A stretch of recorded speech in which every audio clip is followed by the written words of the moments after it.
Hi, my name is Marcus Cureton. I'm the quality supervisor for Tropical Nut and Fruit, Charlotte, North Carolina. And today, what we're going to go through is explaining how to get our per quart chemical concentration. That will be done with our foaming machine, and from there, we're going to go through the process of how it's done. The first thing I want to go over is the product itself. And with this product, you have 50% product, Sterilex product, and then you have 50% activator that's going in to make the whole chemical and how it activates. Right now, we're getting ready to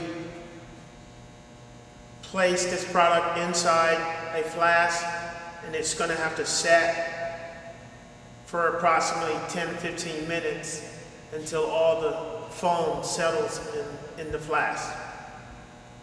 So for now, we have our Sterilex part 1, and then we have our activator, which is color coded so that you won't get them mixed up. And they're the same way when you're dispensing it from the 55-gallon drums. They're color coded, so as to not make any mistake in which product is going into the 5-gallon tanks. Each of these are 5 gallons. If you were to do that, then you would neutralize this product so it wouldn't be usable. So you'd have to really be careful about making sure that you're using the color code and that you're placing it in the proper tanks. Our second step is to open the nozzle so that we can dispense the product. And because it's pressurized, you want to make sure that you're opening the valve all the way open.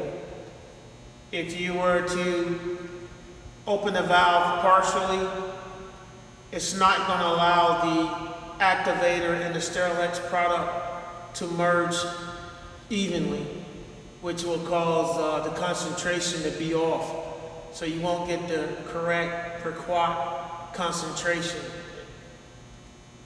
So once you have it fully pressurized, you're going to open the valve fully. And you want to do this for at least 30 seconds in order for it to flow. You're hearing the pressure compressor in the background that's pumping.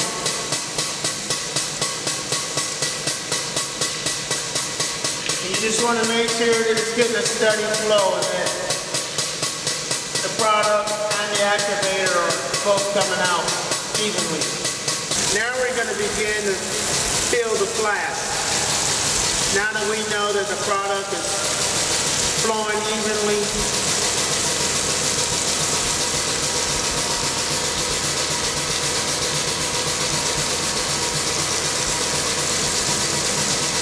and then we're going to turn it off.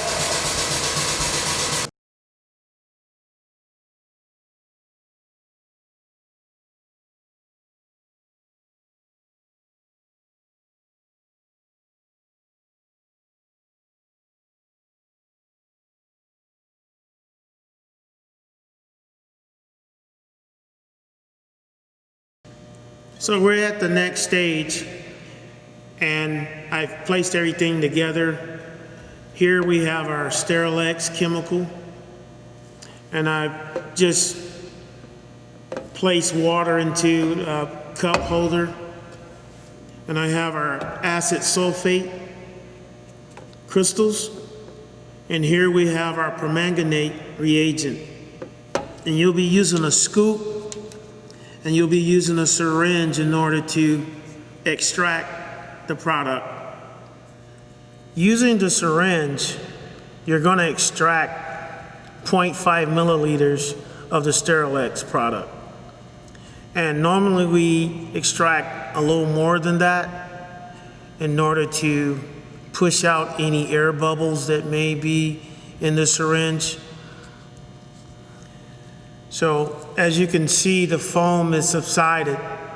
So now we're able to extract the Sterilex chemical.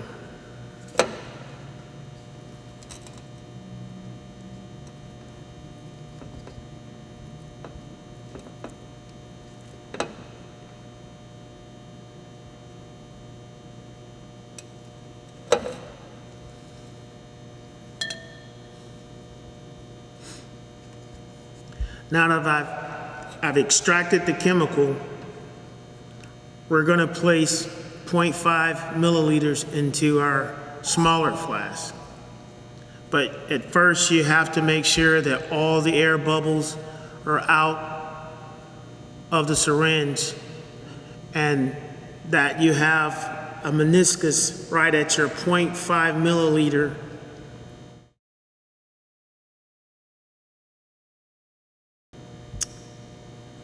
dowel on your syringe.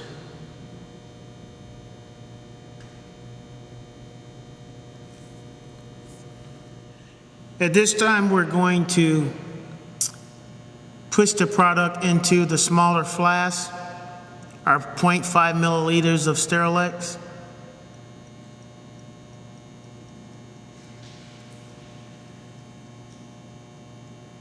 And we've made sure that all the air bubbles are out and that there's no issues that can affect our testing.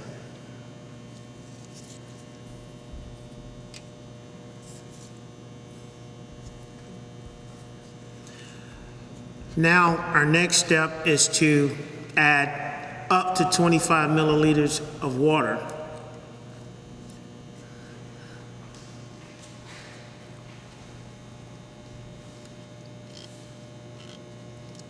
So you may not be able to see the 25 milliliter marker on the flask, but I'm actually pouring till I'm at the 25 milliliter mark.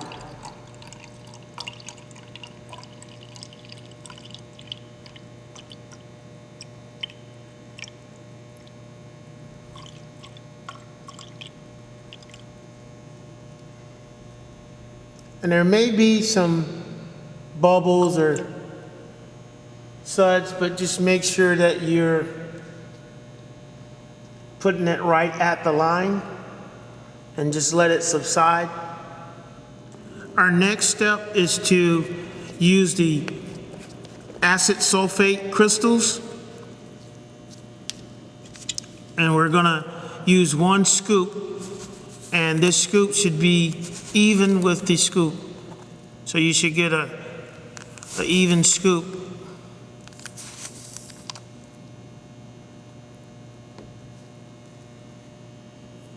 As seen here.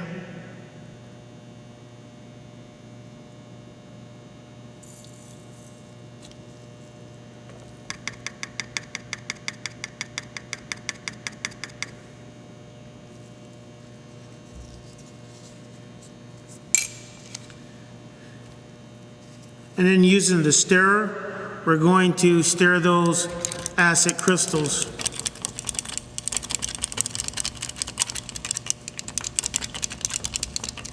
And you want to make sure that they're fully dissolved, because this will affect your testing and the amount of reagent that's required in order to determine your concentration. So I normally just do this for 30 to 45 seconds.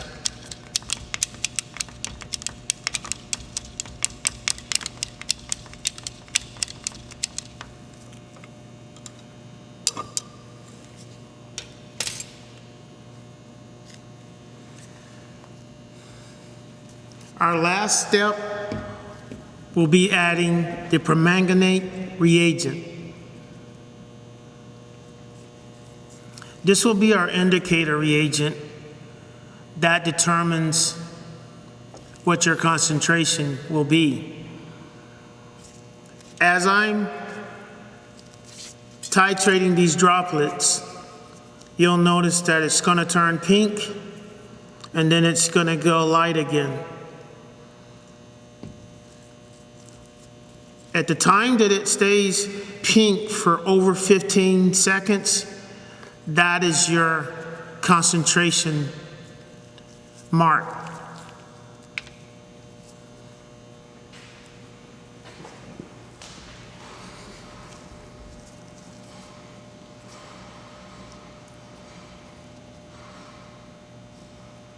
Holding it above your flask, you're going to titrate 1 drop at a time and stir that.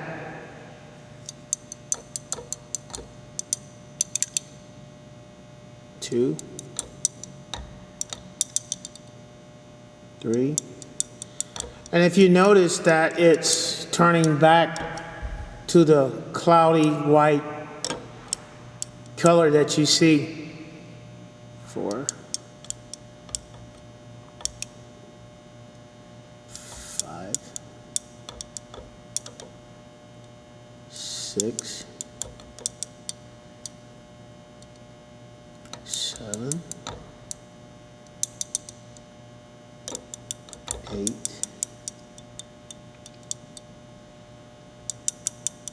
9,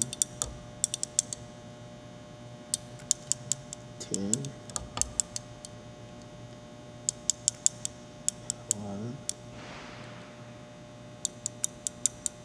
12, 13,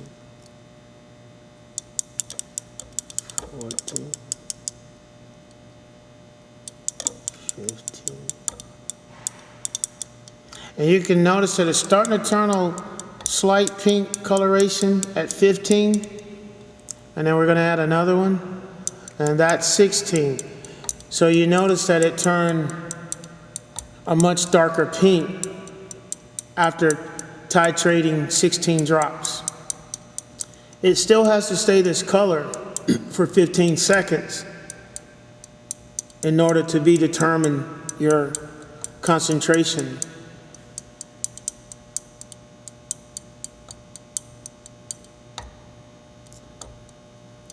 And at this point, we can determine that at 16 drops, this product has turned the coloration of pink, and therefore that's our concentration. Now, it may go back lighter as it sits, and the longer it sits, it may do that. And you can add another drop, but after your 15-second mark, that's pretty much your indicator. If you notice it's turned a lot lighter, we added another drop, which would be 17.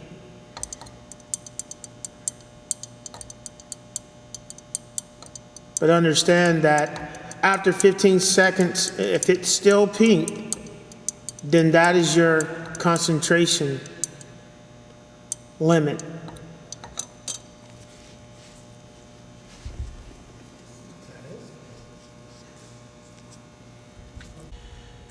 So I've just taken you through all the stages of testing for the per quart concentration, titration, calibration. And as you notice in our testing, we ended up with 16 to 17 drops. And based on our chart, that puts us at 12.8 to 13.6 ounces per gallon.